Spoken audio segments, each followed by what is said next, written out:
Oh, good morning to you all. It's wonderful to have you join us again this Sunday morning.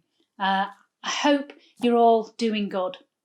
Just wondering, how did you get on with last week's challenge? Oh, I really hope you had fun having a go at coming up with some ideas, some creative ways to tell last week's story. Oh, and don't forget, if you've got any more good jokes for the newsletter, to ask your parents to email them in. So this week we're carrying on reading through the book of Acts, and today we're going to look at a passage about a follower of Jesus called Dorcas. And the passage tells us that Dorcas made clothes for widows. And just in case you don't know, a widow is a woman whose husband has died. And in those days, women really depended on their husbands for food, for clothes, for their resources. And that often meant that widows were very, very poor and in need of help and support. So the passage that we're reading is the book of Acts, and it's Acts chapter 9, find it, verses 36 to 43. So verses 36 to 43. So if you've got it in front of you, here we go. In Joppa, there was a disciple named Tabitha. In Greek, her name is Dorcas. She was always doing good and helping the poor. About that time, she became ill and died, and her body was washed and placed in an upstairs room. Lydda was near Joppa, so when the disciples heard that Peter was in Lydda, they sent 2 men to him and urged him, "Please come at once."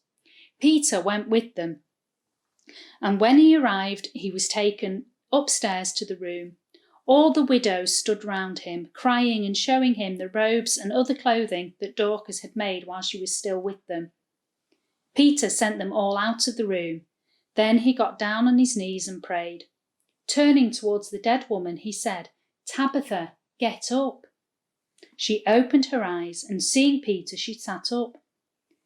He took her by the hand and helped her to her feet. Then he called for the believers, especially the widows, and presented her to them alive.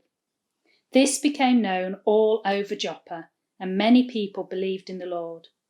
Peter stayed in Joppa for some time with a tanner named Simon.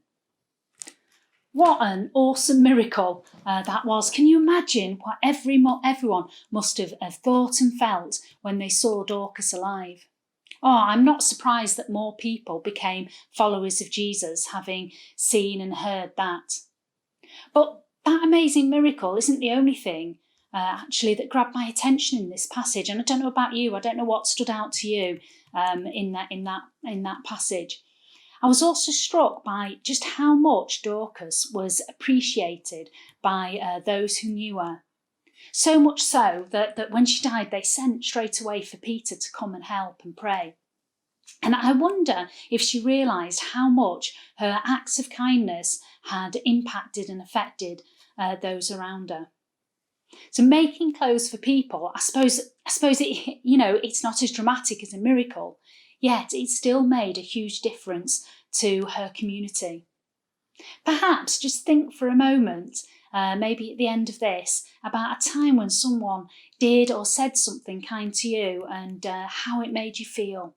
Just kind of think about that. How does it make us feel when people are kind and caring towards us?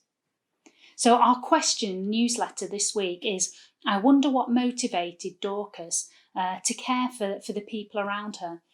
And perhaps that's something, again, that you can go away and think about later. What was it in her heart? What had happened in her life that made her want to do those kind of things?